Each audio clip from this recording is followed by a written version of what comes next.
예전에 제가 어릴 적에 참기름을 파는데 참기름 이름이 순 진짜 참기름이 있었습니다.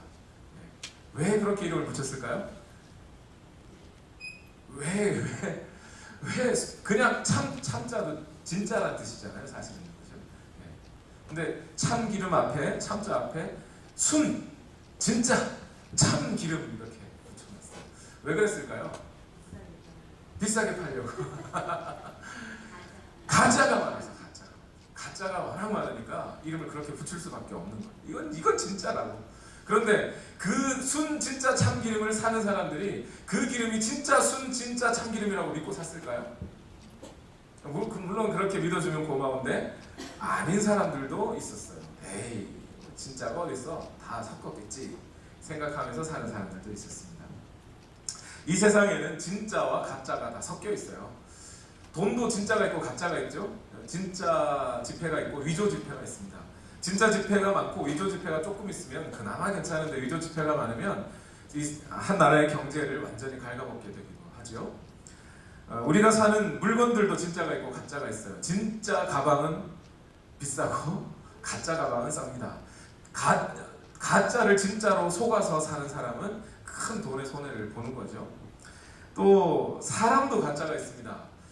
경찰 중에도 진짜 경찰이 있는가 하면 가짜로 경찰을 사칭해서 다른 사람의 돈을 뜯어먹는 사람이 있을 수 있지요. 이처럼 세상에는 진짜가 있고 가짜가 있어요. 진짜가 많으면 문제가 없는데, 그리고 가짜가 어쩌다 한두 개 섞여 있으면 뽑아내면 그만입니다. 그런데 진짜는 조금이고 가짜가 많은 세상이 되면 참 큰일 나죠. 그래서 옛날에 신신혜라고 하는 분이 가요 중에 그런 가요를 불렀어요. 짜가가 판친다. 자, 그런데 얼마 전에 TV 프로그램 중에 한국의 TV 프로그램, 예능 프로그램 중에 나는 가수다라는 프로그램이 있었습니다. 이 나는 가수다라는 제목, 그리고 그 나는 가수다라고 하는 프로그램이 어떻게 생겼냐면 단 한 가지 질문 때문에 그래요. 진짜 가수가 뭐냐? 진짜 가수란 뭐 하는 사람들이냐? 가수가 뭐 하는 사람입니까? 여러분? 노래 부르는 사람이에요. 가수는 노래 부르는 사람이라고 하는 것을 우리는 다 알고 있고 그렇게 믿어왔는데 시간이 지나다 보니까 가짜들이 생겨나는 거예요. 처음에는 노래 잘하고 노래에 관심을 가지고 노래를 열심히 불러서 노래를 통해 자신의 생각과 마음과 감정을 청중들에게 전달하면 그게 가수라고 생각하고 살았는데 어느 날 보니까 춤을 잘 추는 가수가 생겼어요. 야, 그러면서 사람들이 거기에 열광합니다. 또 지나다 보니까 어떤 가수는 춤도 잘 추고 노래도 잘할 뿐만 아니라 TV에 보니까 드라마를 출연해서 연기도 잘해요. 야, 그래서 한국에서 어떤 사람들이 생겨났어요? 걸그룹이라고 하는 또는 아이돌이라고 하는 사람들이 생겨나면서 이 사람들이 뭘 해요? 처음부터 가수가 될 거라고 하면서 노래 연습은 안 하고 무슨 연습만 해요? 춤 연습만 해요. 그리고 어떤 가수는 걸그룹으로 딱 나가가지고 TV에 출연해서 연기자가 되려고 일부러 가수를 이용하기도 해요. 그러다 보니까 사람들이 시간이 지나면서 기계가 문명이 발달하면서 사람들 앞에서 직접 노래를 부르기보다는 음악을 틀어놓고, 그죠? 노래를 탁 틀어놓고 앞에서 노래 부르는 척만 하는 거예요. 그러면서 춤은 열심히 추는 거죠.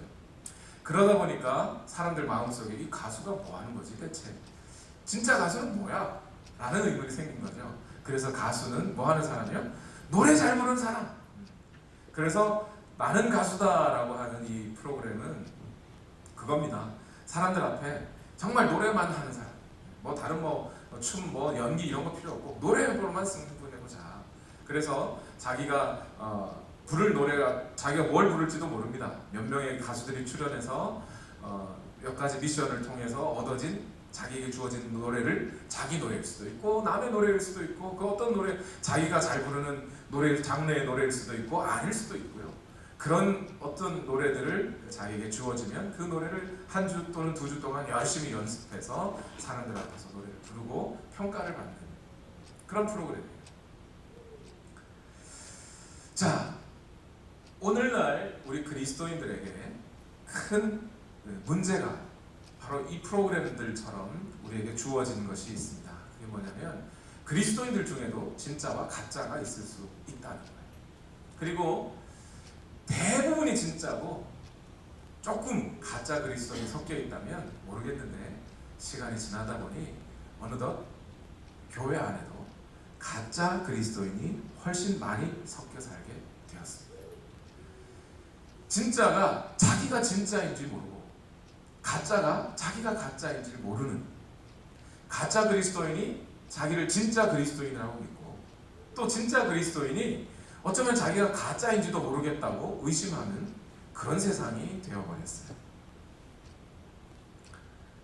마치 코가 2개만 있는 사람들의 마을에 코 1개가 있는 사람이 가면 내가 가짜인가? 내가 비정상인가? 하는 것처럼 마치 오늘 진짜 그리스도인들이 가짜 그리스도인들이 많은 세상 안에 섞여 살면서 자기가 믿는 믿음이 무엇인지 의심하게 되고 진짜 그리스도인이 과연 이 세상에서 나는 무엇하고 살아야 되나?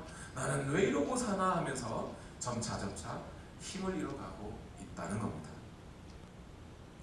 그래서 저는 앞으로 약 20시간 남짓, 20시간이 조금 넘을 것 같아요. 20시간이 조금 남짓하는 주간에 걸쳐서 아마 2016년 연말까지 가게 될 것 같습니다. 요한 1서를 강의하려고 합니다. 왜 하필 요한 1서냐? 요한 1서라고 하는 이 편지가 갖고 있는 주제 때문에 그래요. 요한 1서라고 하는 이 편지가 갖고 있는 가장 주된 질문은 뭐냐면 진짜 그리스도인이 누구냐? 어떤 사람이냐? 너희는 진짜 그리스도인인데 왜 아직도 스스로를 믿지 못하고 가짜라고 생각하고 있느냐? 진짜 그리스도인이니 너희 자신이 그리스도인이라는 사실을 확신하고 믿고 이 험한 세상에 이 가짜가 판치는 세상에 여전히 악한 마귀 사단의 번세가 이 믿지 않는 자들의 생각과 마음을 후려잡고 있는 이 세상에서 너희는 진짜 그리스도인으로서 살아라. 너희 자신이 그리스도인이라는 사실을 조금도 의심하지 말고 그리스도인으로서 살아가기를 바란다 하는 그런 격려와 용기를 북돋아주는 말씀이 요한 1서의 말씀이기 때문이에요. 그래서 오늘 저는 이 시간에 요한 1서의 어떤 한 구절보다 요한 1서 전체의 주제를 훑어가면서 말씀을 나누려고 합니다.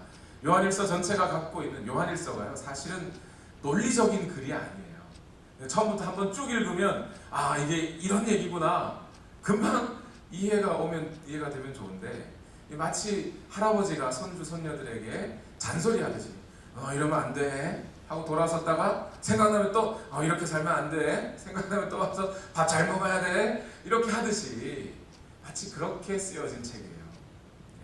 그래서 오늘 요한복음 전체를 좀 개괄하면서 조금 본문이 좀 왔다 갔다 또는 말씀 구절이 좀 왔다 갔다 할 수 있는데 오늘 전체 주제를 한번 같이 말씀을 나누고자 합니다. 먼저 오늘 요한이라고 하는 사도 요한이라고 하는 이 사람이 오늘 요한 1서를 통해서 우리에게 진짜 그리스도인이란 어떤 사람인가 그리고 여러분은 진짜 그리스도인이니 그리스도인임을 확신하고 살아가십시오 라고 하는 이 말씀을 할 때 진짜 그리스도인이 갖고 있는 특징 3가지를 이 요한 1서 전체를 통해 반복적으로 얘기해 주고 계세요. 첫 번째, 요 진짜 그리스도인은 어떤 사람이냐? 진짜 그리스도인은 바른 지식을 가진 사람입니다.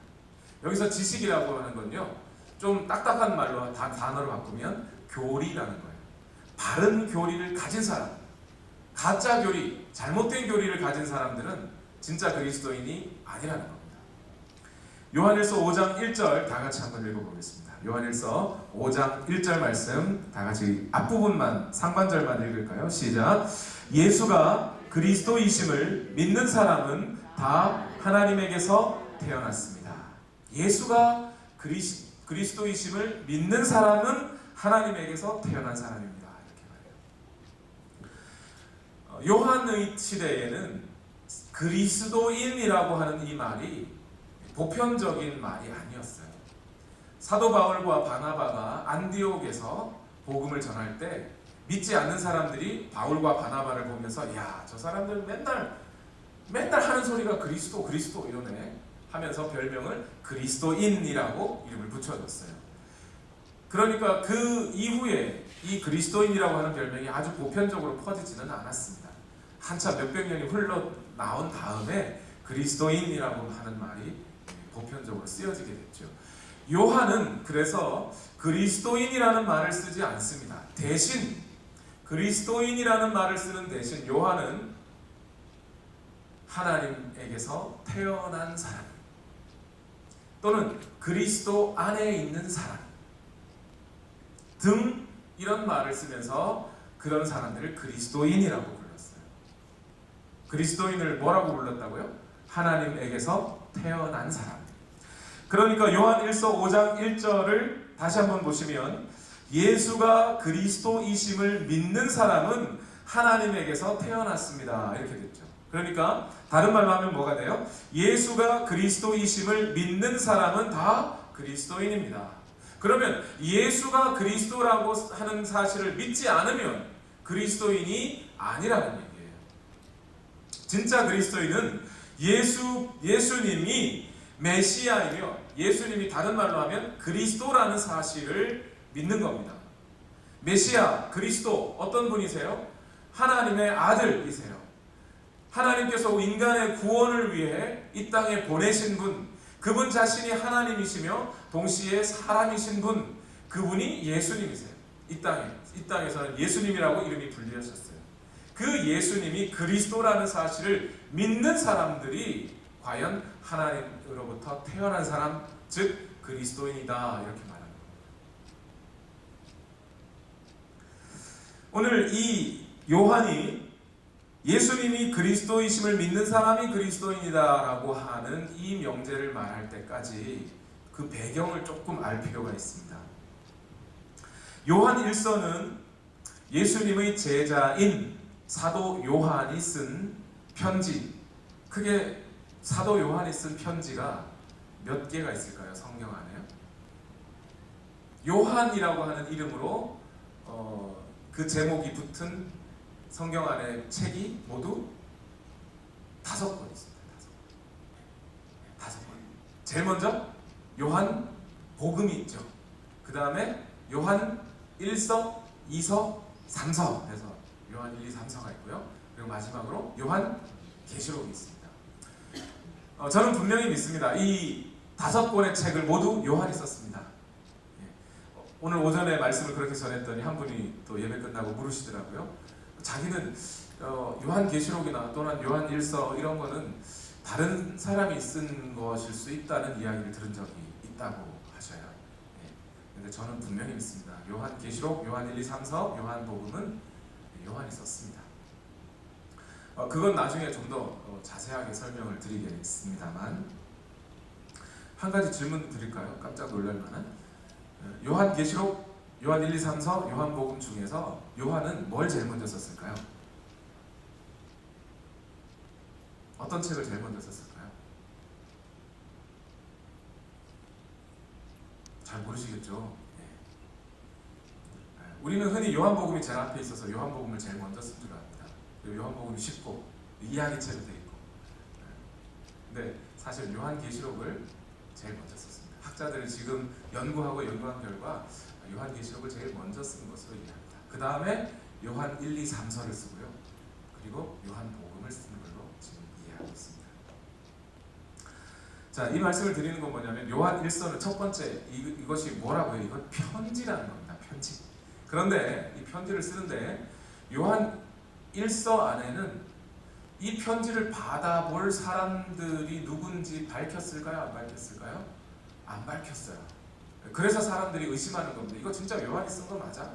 라고 의심하기 시작한 겁니다. 바울은 고린도 교회에 편지를 쓸 때 내가 고린도에 있는 하나님의 백성들에게 편지하노니 이렇게 말을 하고 시작해요. 그러니까 이건 고린도 교회에 보냈구나 알 수 있습니다. 근데 요한 1서는 어디다가 보냈는지 몰라요. 어느 교회에다 보냈는지. 근데 편지는 편지예요. 그래서 어느 교회에 보낸 편지, 그럼 그 교회 이름을 붙여서 무슨 서 이러면 되는데 그 받아볼 사람들이 누군지 밝혀져 있지 않으니까 편지를 쓴 사람인 요한, 그리고 요한 중에서도 요한의 편지 3개 중에 첫 번째, 그래서 요한 1서 이렇게 붙인 거예요. 아마 요한은 사역할 때 에베소라고 하는 동네에서 되게 오래 사역을 했습니다.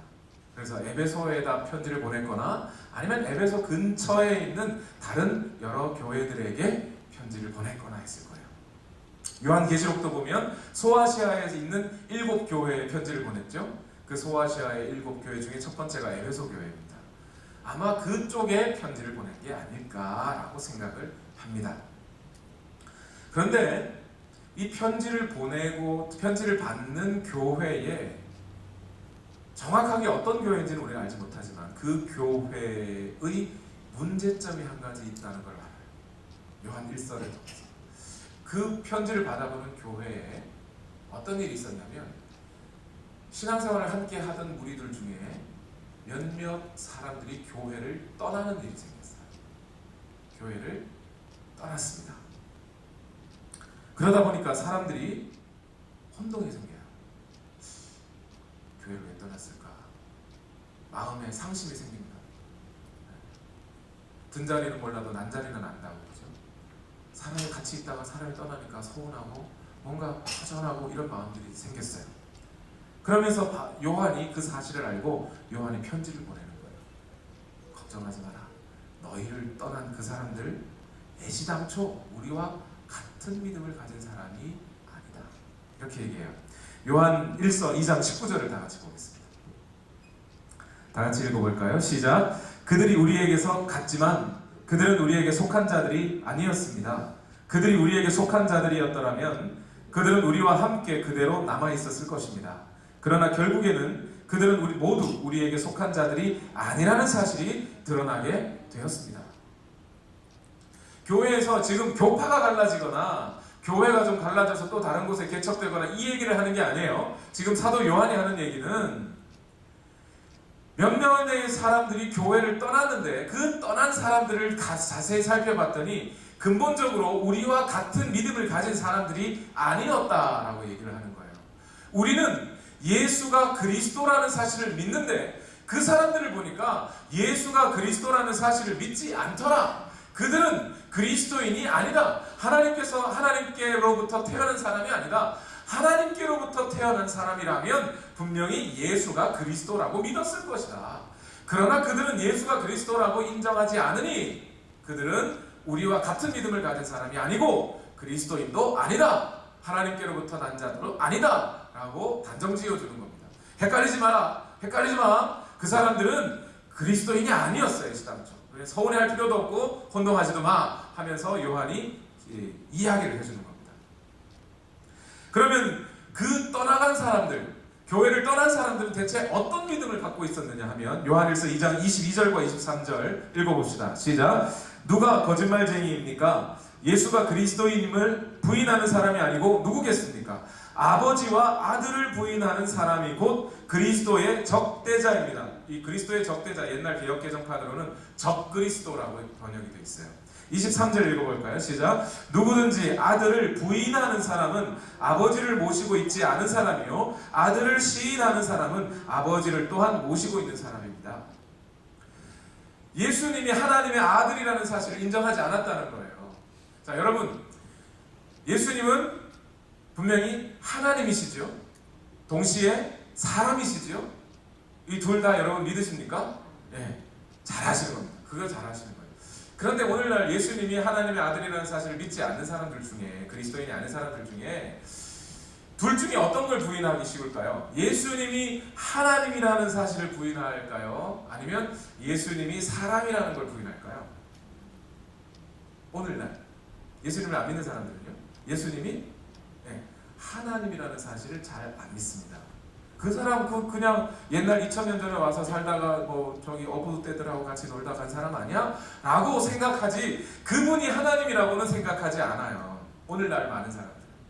그런데 사도 요한의 때에 이 교회에는요 반대로 예수님이 하나님인 건 믿겠는데 예수님이 사람이라는 건 못 믿겠다. 이런 사람들이 있었어요. 예수님이 하나님이신과 동시에 사람이셔야만 우리의 문제를 해결하실 수 있습니다. 죄인이 죄인을 대신해서 죽어봐야 무슨 소용이 있습니까? 의로운 분이 죄인을 대신해서 죽어주셔야죠. 그런데 죽는다는 것은 신은 죽을 수 없는 거예요. 그러니까 사람이 되셔야죠. 그래서 예수님은 우리의 죄를 대신하여 죽기 위하여 근본 하나님이시나 사람이 되어 이 땅에 오신 분이에요. 그래서 예수님은 하나님이며 동시에 사람이라고 믿는 겁니다.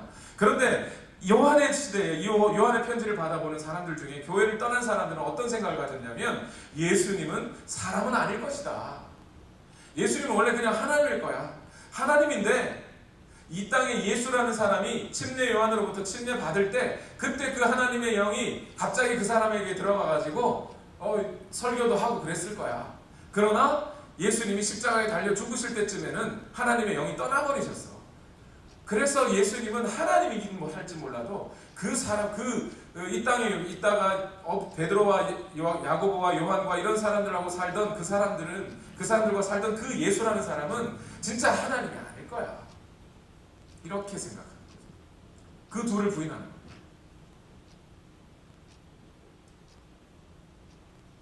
그런데 이 사람들의 더 큰 문제가 또 생겨요. 그건 뭐냐면 예수님을 부인하고 나갔으면 그냥 나가가지고 지리산에서 10년, 백두산에서 10년, 그죠? 묘향산에서 10년 이렇게 혼자 도닦고 산에서 잘 살면 되는데 이 사람들이 밖에 나가서 어떻게 해요? 교회에 있는 사람들을 미혹하는 겁니다. 하나씩 접근해서 데리고 나가려고 하는 거예요. 요한일서 2장 26절을 읽어보시면 이렇게 되어 있습니다. 요한일서 2장 26절 다 같이 읽어볼까요? 시작. 나는 여러분을 미혹하는 자들에 관하여 이렇게 썼습니다. 이렇게 되어 있죠. 미혹하는 사람들이 되었다는 거예요. 다른 말로 하면 거짓 선지자가 되어버렸다는 거예요. 그래서 예수님을 믿는 사람들을 당신들이 예수님이 정말 하나님의 아들이라고 믿냐고, 예수님이 정말 사람이 된 거라고 믿냐고 하면서 그런 게 아니고 내가 더 우월한 철학과 내가 더 맞는 신앙 교리를 가르쳐 줄 테니 나한테 오라고 하면서 자꾸 교회 안에 있는 사람들을 미혹해서 데려가려고 하는 거예요. 마치 오늘날 누구처럼요? 신천지처럼. 그러니까 요한이 뿔이 난 겁니다. 불났다 그러면 불겨운 거야. 요한이 화가 난 거예요. 이놈들! 어떻게 교회의 사람들을 잘못된 믿음으로 끌고 갈 수 있나 하면서 교회에다 편지를 보내면서 너희는 정신 똑바로 차려야 돼. 예수가 그리스도이심을 부인하는 자는 하나님께서 태어난 사람이 아니야. 예수가 그리스도임을 인정하고 시인하는 사람들만 하나님께로부터 태어난 사람이다. 라고 바른 믿음을 다시 심어주게 되는 거예요. 그게 요한일서고 오늘 우리 안에 우리의 믿는 믿음이 바른 믿음인지 확인해보라고 다시 한번 확인해 주는 거예요. 저는 요한의 이 말씀이 오늘 우리 이 땅에 특히 한국 교회의 사람들에게 너무나 소중하고 중요한 진리라고 믿습니다. 왜냐하면 오늘날 한국 교회의 풍토에 이런 풍토가 있어요. 교리가 뭐 그리 중요하냐. 교리라는 거 그저 딱딱하기만 하고 그거 일종의 법 조문 같은 거라 그거 제대로 알고 못 알고가 뭐 그렇게 중요하냐고. 목사님들이 교리 설교하기 시작하면 힘들다고 답답하다고 그렇게 얘기합니다. 그러면서 교리가 뭐 그렇게 중요하냐고. 삶이 중요하지. 내가 행복한 게 중요하지. 내가 사랑하면서 사는 게 중요하지. 교리는 별로 중요하지 않다고 얘기해요. 그러나 오늘 요한은 분명하게 얘기해요. 교리 중요하다고요. 예수가 그리스도라는 사실을 믿지 않으면 그건 그리스도인이 아니라고요. 제 아무리 잘 살아도, 제 아무리 행복하게 살아도, 제 아무리 사랑하며 살아도 물론 바른 교리 없이 바르게 사랑할 수 없다는 것을 나중에 밝히기도 합니다만 교리라는 것이 매우 중요하다는 걸 밝혀요. 물론 예수가 그리스도다, 신성과 인성을 가졌다, 이게 교리의 전체는 아닙니다. 나중에 사도신경이라고 사도들의 그 믿음과 가르침을 다 배우고 알고 그 사도들의 가르침을 다 모아서 하나의 믿음의 신앙 고백으로 만들어 놓은 게 사도신경이에요. 그러니까 믿음의 교리라고 하는 것은 매우 중요한 겁니다. 우리가 믿는 믿음은 예수님은 그리스도라는 사실을 믿는 거예요. 다시 한번 우리 요한일서 5장 1절 상반절을 읽어볼까요? 시작. 예수가 그리스도이심을 믿는 사람은 다 하나님께서 태어났습니다. 두 번째로 참된 그리스도인은 첫 번째 뭘 가졌어요? 바른 교리, 바른 지식을 가진 사람입니다. 이거 믿지 않는 사람 그리스도인 아닙니다. 두 번째, 그러면 바른 교리만 갖고 있으면 답니까? 바른 교리만 갖고 있으면 제 마음대로 살아도 괜찮은 겁니까? 그건 또 아니지요. 그죠? 바른 교리를 정말 바로 갖고 있었다면, 정말 그 사람이 예수가 그리스도라는 사실을 믿었다면, 그러면 그 사람에겐 뭐가 있었을까요? 그 사람은 분명히 죄에서 벗어나려는 애씀이 있었을 거예요. 발버둥이 있었을 거예요. 거룩한 삶을 살려고 하는 발버둥을 쳤을 거예요. 왜냐? 다 같이 한번 읽어봅시다. 요한 1서 2장 29절 다 같이 읽어봅시다. 시작. 여러분이 하나님께서 의로우신 분임을 알면 의를 행하는 사람은 누구나 다 하나님에게서 났음을 알 것입니다. 무슨 말이죠? 진짜 신앙을 가진 사람, 바른 교리와 바른 믿음을 정말 갖고 믿는 사람은 분명히 그 사람은 하나님의 계명을 지키고 죄를 짓지 않으려고 할 것이며 의롭고 거룩하게 살려고 하는 노력으로 살아갈 거라는 거예요. 그게 그리스도인의 삶이랄 거라는 겁니다. 그렇게 사는 사람이 그리스도인이라고 하는 거예요. 정말요? 진짜요? 바른 지식을 가지면, 바른 교리를 가지면 바르게 살게 됩니까? 의로움을 추구하고 살게 됩니까? 죄에서 멀리 하려고 하게 됩니까? 진짜 그렇습니까? 요한은 그렇다고 말합니다. 믿음과 우리의 행함이 갈라질 수 없다. 왜 갈라질 수 없느냐? 믿는다는 게 뭐길래? 사도 요한은 믿는다는 것을 하나님과 교제하는 것, 하나님과 사귀는 것이라고 믿습니다. 하나님과 사귀는 사람이, 하나님과 교제하는 사람이 거룩하신 하나님과 교제하는데 어찌 그 삶이 거룩을 추구하지 않을 수 있느냐는 거예요. 그 사람이 어찌 죄를 멀리하지 않을 수 있느냐는 겁니다. 사도 요한을 가만히 들여보다 보면요, 여러분, 사도 요한은 12제자들 중에 매우 특별한, 눈에 띄는 사람이었음에 분명합니다. 여러분, 미켈란젤로가 그랬다 그랬나요? 맞나요? 레오나르도 다빈치가 그랬나요? 최후의 만찬, 다빈치가 맞나요? 모르겠습니다, 저도. 자, 그런데 최후의 만찬에 보면 저 사람은 분명히 요한일 거야 라고 탁 튀는 사람이 한 명 있어요. 대부분의 제자들은 비슷하게 다 그냥 그 식탁 앞에서 그냥 똑같이 그렇게 사는데, 단 한 명의 제자만 예수님 앞에 가서, 예수님 품에, 예수님 가슴에 딱 가서 머리를 확 들이밀고 예수님하고 그냥 같이 살을 부딪히고 있는 사람이 한 명 있어요. 그 사람이 요한. 성경 최후의 만찬을 그린 사람이 성경대로 그렇게 그렸어요. 요한복음에 보면 요한이 예수님의 품에 안겨서 예수님과 쏙닥쏙닥 하고 있을 때 베드로가 야, 예수님의 팔자가 누군지 한번 물어봐 하면서 요한에게 물어보죠. 그럼 요한이 예수님한테 슬쩍 물어보는 이런 관계에 있었다는 거예요. 여러분 그런 거 있잖아요. 사람이 누구를 좋아하면 그냥 경상도 아저씨들은 묵뚝뚝하게 밥 묻나, 아들은 자자, 이거 딱 세 마디만 한다는데, 어떤 사람은 사랑하면 이런 사람한테 살갑게 막 만지는 사람, 그죠? 요한이 그랬던 사람인 것 같아요. 요한이 예수님을 사랑하고 예수님과 교제하면서 예수님을 만지고 예수님을 자꾸 이렇게 쓰다듬고 예수님 품에 안기고 이랬던 사람이에요. 살가운 사람. 그러니까 예수님한테 그렇게 가까이 붙어서 예수님과 그렇게 살갑게 하다 보니까 예수님이 십자가 지고 죽으실 무렵에 예수님도 효자가 어머니가 있잖아요. 그 어머니를 맡겨야 되는데 누구한테 맡겨요? 네, 요한에게 맡깁니다. 요한아, 이제 네 어머니다. 어머니, 이 사람이 당신의 아들입니다. 하지 않아요. 네. 그리고 요한은 늘 자기를 부를 때 나는 요한이요 이렇게만 하지 않고요. 주의 사랑하시는 제자가 이렇게 얘기해요.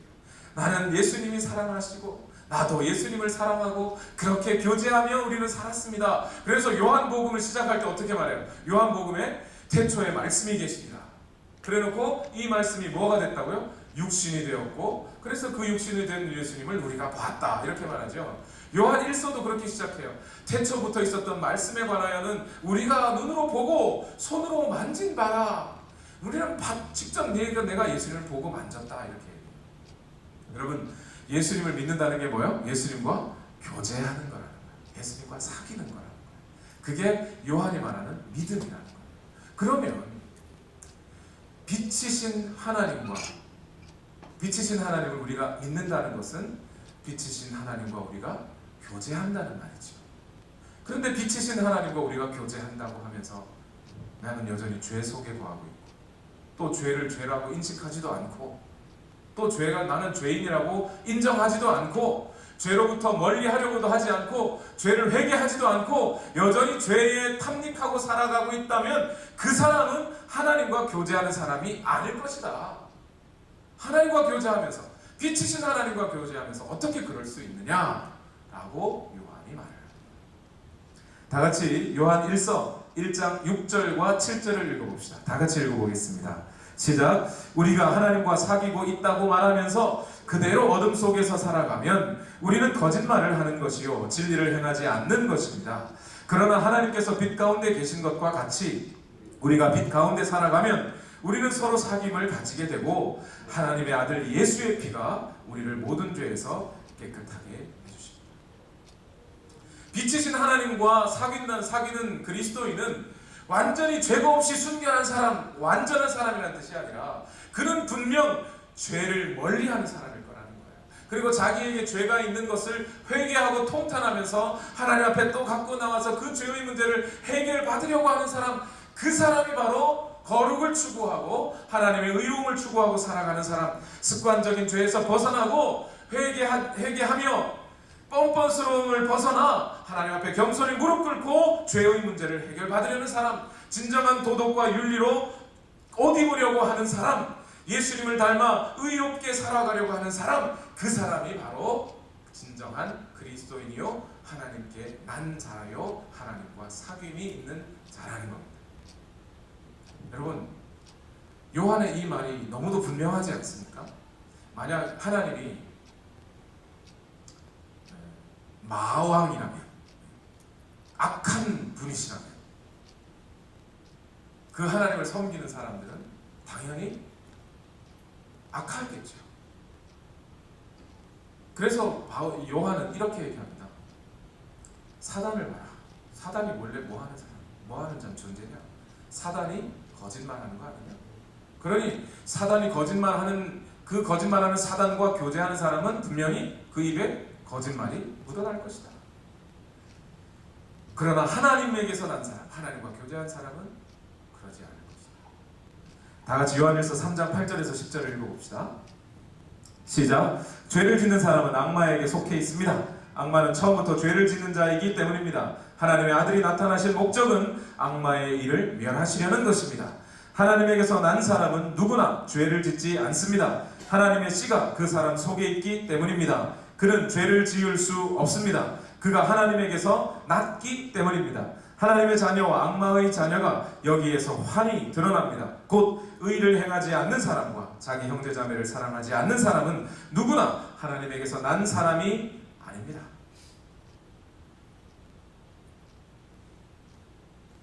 세 번째, 그러면 바른 교리를 가지고 의를 행하고 살면 됩니까? 이제 죄를 피하고 살면 됩니까? 그것으로 그리스도인이라고 다 만족할 수 있을까요? 여기에서 요한은 한 번 더 얘기합니다.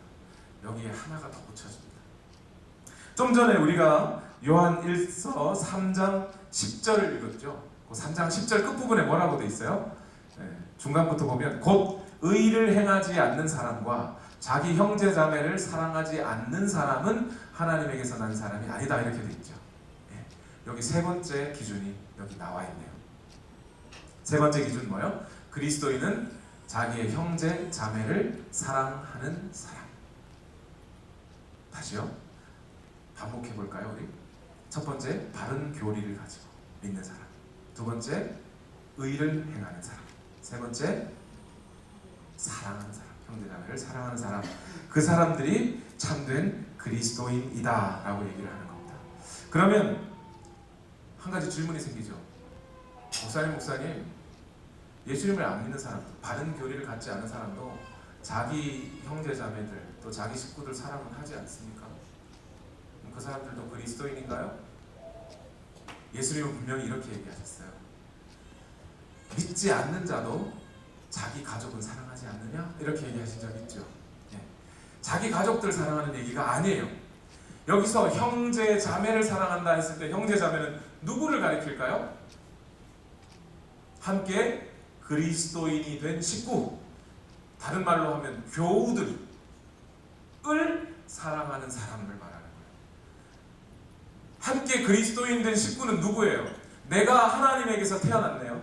근데 저 사람은요? 저 사람도 하나님에게서 태어났네? 나는 하나님과 교제하네요? 저 사람도 하나님과 교제하네요? 그러니 나도 하나님을 사랑한다면 당연히 하나님에게서 태어난 그 사람을 사랑하는 것은 당연하다는 거예요. 그게 요한의 논리입니다. 요한일서 4장 7절을 읽어보겠습니다. 요한일서 4장 7절 시작. 사랑하는 여러분, 서로 사랑합시다. 사랑은 하나님에게서 난 것입니다. 사랑하는 사람은 다 하나님에게서 났고 하나님을 압니다. 그렇죠? 사랑하는 사람은 특히 누구를요? 함께 교우된 형제 자매들을 사랑하는 사람은 분명히 하나님을 사랑하는 사람일 겁니다. 하나님과 교제하는 사람일 겁니다. 그는 분명히 그리스도인일 겁니다. 아니, 목사님 이런 얘기를 많이 믿지 않는 분들이 들으면, 야, 목사님 그거 되게 이기적이네. 왜 교인들이 교인들만 서로 사랑하라 그래요? 남들 사랑 안 하고 교회 밖에 있는 사람들도 사랑하고 구제하고 그래야지 왜 자기들끼리만 사랑하고? 그건 너무 이기적인 거 아닙니까? 이기적인 게 아니에요. 이게 무슨 얘기예요? 함께 교우된 사람은 나와 피가 섞인 사람이 아니에요. 내 형제, 내 육체의 형제 자매가 아니에요. 그럼에도 불구하고 그가 하나님에게서 났기 때문에 그가 나의 형제 자매로 받아들이고 그를 사랑하는 것, 여기서부터 그리스도인의 사랑이 시작이라는 거예요. 눈에 보이는 형제 자매를 사랑하지 않고 어떻게 하나님을 사랑한다고 하며, 눈에 보이는 형제 자매를 케어하고 돌보지 않고 어떻게 믿지 않는 사람들까지 돌보겠다고 말을 하는 겁니까? 그리스도인의 사랑은 함께 교우가 된 그 사람들을부터 먼저 사랑하는 거예요. 그래서 오늘 앞에서 다시 읽었던 요한일서 5장 1절을 다시 보면 이렇게 돼 있어요. 다 같이 읽어봅시다. 시작. 예수가 그리스도이심을 믿는 사람은 다 하나님에게서 태어났습니다. 낳아주신 분을 사랑하는 사람은 다 그분이 낳으신 이도 사랑합니다. 그렇죠? 나를 낳으신 하나님을 사랑하는 사람은 분명히 나를 낳으신 하나님처럼 하나님이 낳은 또 다른 그 사람을 사랑할 것이다. 그렇기 때문에 사도 요한은 형제 자매에 대한 사랑에 대해서 여기까지 얘기합니다. 조금 길지만 다 같이 한번 읽어봅시다. 요한일서 4장 7절에서 11절까지 다 같이 다시 한번 읽어봅시다. 시작. 사랑하는 여러분, 서로 사랑합시다. 사랑은 하나님에게서 난 것입니다. 사랑하는 사람은 다 하나님에게서 났고 하나님을 압니다. 사랑하지 않는 사람은 하나님을 알지 못합니다. 하나님은 사랑이시기 때문입니다. 하나님의 사랑이 우리에게 이렇게 드러났으니 곧 하나님이 자기 외아들을 세상에 보내주셔서 우리로 하여금 그로 말미암아 살게 해주신 것입니다. 사랑은 이 사실에 있으니 곧 우리가 하나님을 사랑한 것이 아니라 하나님이 우리를 사랑하셔서 자기 아들을 보내어 우리의 죄를 위하여 화목 제물이 되게 하신 것입니다. 사랑하는 여러분, 하나님께서 이렇게까지 우리를 사랑하셨으니 우리도 서로 사랑해야 합니다. 저는 이 사랑이라고 하는, 지금 사도 요한이 말하고 있는 이 사랑의 인물을 아마 사도 요한도 분명히 알고 있었던 인물이 한 명 있어요. 초대교회 가운데 이 사랑으로 유명한 인물이 한 명 있죠. 바나바라는 사람. 요한도 이 사람을 알 겁니다. 아마 그 사람을 보면서 이 글을 쓴 게 아닐까 싶어요. 하나님께서 우리를 그저 동정하듯 동냥하듯 사랑하지 아니하시고 자기의 가장 귀한 것을 탈탈 털어내놓고 우리를 살려주시듯이 그 사랑을 받은 자 중에 바나바라고 하는 초대교회 집사님은 자기의 가진 모든 것을 성도들을 위해 내어놓습니다. 그래서 그 교회 안에 적어도 가난하다라고 하는 이름을 불리워지는 사람, 가난하다고 불리는 사람은 없게 만들어 놓은 사람이 바나바예요. 형제 자매를, 교회 안에 있는 형제 자매를 사랑하되 이렇게 사랑하는 것이 진짜 그리스도인의 사랑이라는 것. 그리고 요한은요, 한 번 더 나아가서 단순히 그냥 사랑이라고 하는 것을 말로만 하지 않고 본인이 직접 사랑을 보여줍니다. 뭘로요? 편지로. 왜냐하면 지금 사도 요한이 우리에게 편지, 이 요한 1서를 쓸 때 요한의 나이가 몇 살이었을까요? 요한 계시록도 썼어요. 그리고 요한 1서를 쓰는 이 즈음에 요한의 나이가요 약 85세 정도 됐다고 추정합니다. 지금 서기 90년쯤 쓴 거예요. 여러분 85세면요 이미 펜을 들고 글을 쓰기조차 어려운 상황. 요한 자신이 먹을 건 제대로 먹고 있나요? 반모라고 하는 섬에 갇혀 가택이 없는데요. 오늘 죽을까 내일 죽을까 하고 있는 할아버지가 이미 베드로도 죽고 바울도 죽고 자기 형제 안드레도 죽고 야고보도 죽고 다 죽었어요. 예수님의 제자였던 사람들 다 죽었어요. 자기 혼자 살아남아 교회를 지키고 있는데 교회를 보니까 교리가 맞지 않는 사람들이 들락날락거리면서 자꾸 가짜 교리를 가르치고 하는 예수님이 우리에게 보여주신 산상수훈의 의도 행하지도 않고 그러면서 형제자매도 사랑하지 않으려는 그런 사람들이 조금씩 생겨나려는 것을 보고 요한이 편지를 든 거예요. 펜을 든 거예요. 교회들에게 너희가 누구냐 대체? 너희가 정말 그리스도인이냐? 하면서 할아버지가 마치 손자에게 손녀딸에게 손녀에게 잔소리하듯이 이야기하고 있는 거예요. 그러면서 요한은 야단치거나 윽박지르거나 하지 않아요. 정신 차려! 막 이렇게 얘기하네요. 너희가 알지? 내가 이것을 너희에게 쓴 것은 너희와 우리가 기쁨이 충만하게 하려고. 내가 너에게 이것을 쓴 것은 너희 안에 이미 영생이 있다는 것을 확인해 주게 하기 위함이다. 내가 이것을 너희에게 쓴 것은 너희가 더 이상 죄를 짓지 말라고 쓰는 것이다. 하면서 계속해서 반복해서 자기의 할 말들을 또 하고 또 하고 전해줍니다. 이것이 사랑이 아니면 뭐겠습니까? 예, 오늘날 그리스도인의 사랑은 어떻게 드러나는 걸까요? 여러분, 우리가 그리스도인이라고 하면서 예수님을 닮은 사랑이 오늘 우리에게서 드러나야 한다면 오늘 우리의 그리스도인의 사랑은 어떻게 드러나는 걸까요? 오늘 사도 요한처럼 자기 형제 자매들 함께 교우된 성도들에게 친절과 너그러움으로 드러나게 되어 있는 거예요. 예, 물론 사랑 가운데 책망이라는 것이 있습니다. 요한계시록에도 에베소 교회와 다른 여러 교회들을 책망하기도 했어요. 사랑 가운데 책망하였죠. 그러나 대부분 오늘 사랑이라고 하는 것은 책망과 함께 너그럽게 용서하고 받아주는 데 있어요. 교우의 실수와 잘못을 너그럽게 용납하고 받아들여 주는 데 있다는 거예요. 또 친절하게 대하는 데 있다는 거예요. 교우의 실수와 잘못들을 들추어내고 욕하고 함부로 대하면서 그것을 가지고 다 사랑해서 하는 소리야. 아니에요. 거짓말일 거예요. 왜냐하면 고린도전서에는 분명히 이렇게 쓰여져 있어요. 사랑은 오래 참으며 사랑은 무례하게 행하지 않으며 나보다 남을 낮게 여기고 이것이 사랑이라는 거예요.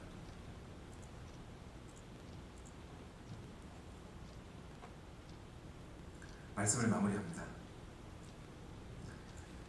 요한은 오늘 참된 그리스도인에게 세 가지 지표가 있다고 합니다.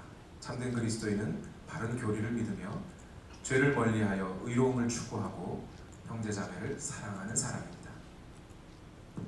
그리고 이 세 가지를 하나로 연결하는 단어가 있는데 그것이 하나님과 사귐이라는 겁니다. 진짜 예수님을 믿는 사람은 예수님과 사귀는 사람입니다. 사귀기 때문에 바른 예수님을 믿고 사귀기 때문에 죄를 멀리하고 예수님과 사귀기 때문에 예수님을 닮은 사랑을 표현하는 것입니다. 저는 오늘 이 말씀을 준비하기 위해서 요한일서를 여러 번 읽었습니다. 그리고 설교를 준비하는 도중에 제 마음에 좀 실망감이 찾아왔습니다. 제가 제 자신을 돌아보니 교리적으로는 많이 아는데 내가 죄를 멀리하고 있는지 저 자신이 자꾸 죄인처럼 더 여겨지고 거룩하지 않은 것으로 여겨져서 마음이 무척 아팠습니다. 또 성도들을 내 몸처럼 사랑하고 있는지 성도들이 고통스러워할 때 마치 내 자녀가 고통스러워하는 것처럼 달려가고 있는지 성도들의 먹을 것을 챙기고 입을 것을 챙기고 하고 있는지 그것을 그냥 말로만 하고 실제로 그걸 실천하지 못하는 것 같아 저 자신이 매우 속이 상했습니다. 그리고 하나님 앞에 기도하고 하나님 앞에 회개하게 됐습니다. 그리고 그 마음을 가지고 다시 요한일서를 읽어봤어요. 그랬더니 제 마음에 이런 확신이 차기 시작했습니다. 요한일서의 말씀 가운데 이런 말씀이 있어요. 하나님은 우리 죄를 자백하면 미쁘고 의로우사 우리 죄를 사하시는 하나님이시다 라고 말씀하십니다. 요한도 알았던 거죠. 편지를 받아보는 그리스도인들 가운데 여전히 자신의 삶에, 자신의 행동과 언행에 실망하고 자기의 자신에게 실망해요. 그렇게 살아가는 그리스도인들이 있을 수 있다고 알았던 거예요. 사도 요한. 그리고 그 요한이 그런 자들에게 다시 한번 힘과 용기를 줍니다. 너 오늘 예수 그리스도와 교제하고 있지 않니? 행여 오늘 하루 말씀을 묵상하지 못하고 교제하지 못해도 버티고 있지 않니? 예수님을 믿는 사람은 진정한 예배자 좋습니다. 예배 잘 드리고 그 예배의 감동을 누리고 살아가는 사람 좋습니다. 그런데 때로 어떤 사람들은 그 예배의 감동을 느끼지 못하고 이전에 예배의 감동을 느꼈던, 그래 하나님과의 교제의 감동을 느꼈던 그거 하나 가지고 버티고 있는 예배자가 아니라 버티자가 있을 수 있어요. 그렇게 버티고 있는 것조차도 요한은 위로합니다. 너 그렇게 교제했잖아. 너 그리스도인이야. 이 험한 세상 살아갈 때 가짜가 판치는 세상에서 내가 진짜인지 가짜인지 구별도 못하고 그저 절망 속에 힘들게 살아가는 사람이니, 그러나 걱정하지 마라. 너가 정말 예수 그리스도와 교제하고 있다.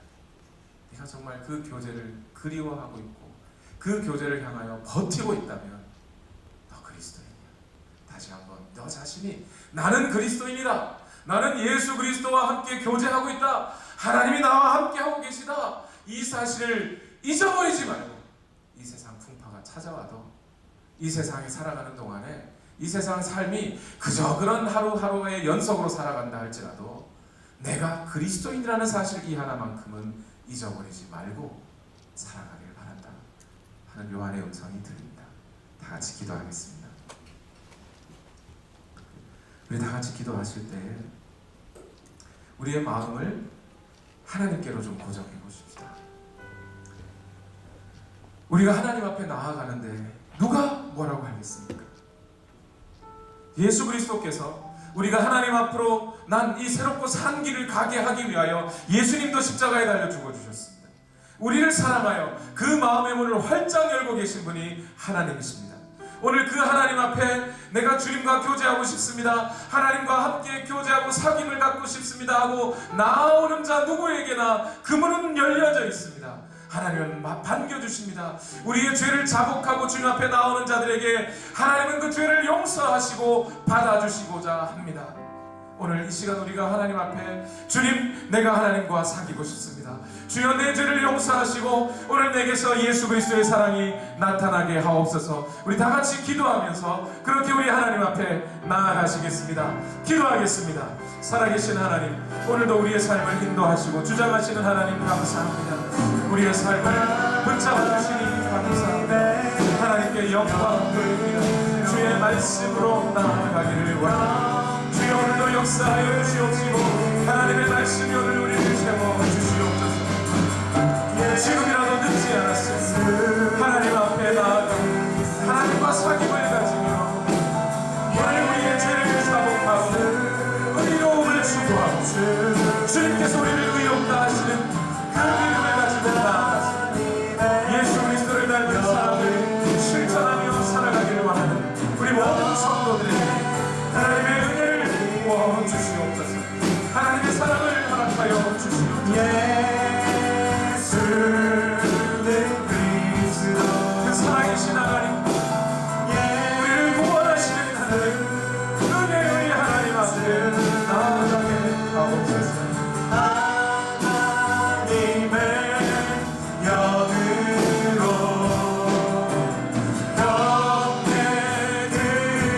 경배드리니 예수는 그리스도,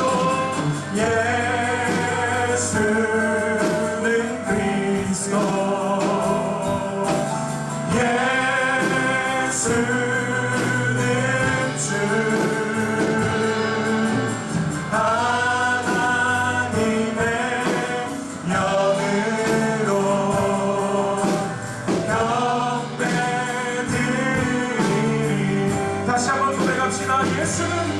그리스도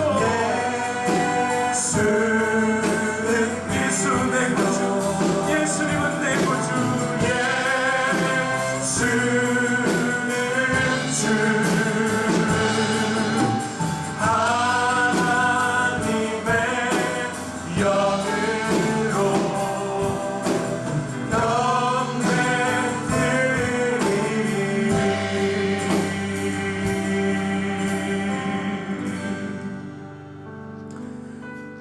우리를 낳으시고 우리의 참된 아버지 되신 하나님 예수 그리스도를 통하여 오늘 우리는 그 하나님 앞에 담대히 나아갈 수 있습니다. 비록 내가 죄인이나 오늘 우리는 하나님 앞에 나와 하나님과 교제함으로써 하나님이 비추시기에 우리에게서 죄를 멀리하기를 원하시고 또 우리는 그 죄에서 멀어지기를 원합니다. 죄 짓지 않기를 원합니다. 주님이 의로우시듯 우리도 의롭기를 원합니다. 또한 주님이 사랑이시니 우리도 사랑하기를 원합니다. 형제자매를 사랑함으로써 형제자매를 돌보고 나보다 남을 낮게 여김으로써 오늘 우리는 그 사랑을 이루어가려고 합니다.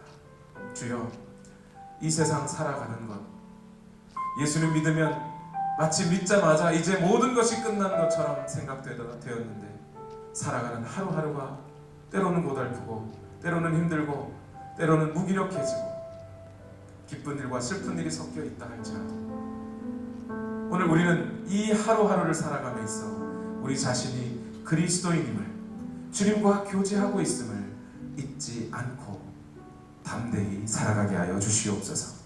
의를 이루며 사랑하며 살아가게 하여 주시옵소서. 우리 모든 성도들의 삶 위에 이 역사가 일어나기를 원합니다. 이제는 우리 구주 예수 그리스도의 무한하신 은혜와 하나님 아버지의 만극하신 사랑과 성령님의 교통하심이 그리스도인으로 살아가기를 원하는 우리 모든 성도들의 삶 위에 지금부터 영원토록 함께 하옵시기를 예수님의 이름으로 간절히 축원하옵나이다. 아멘.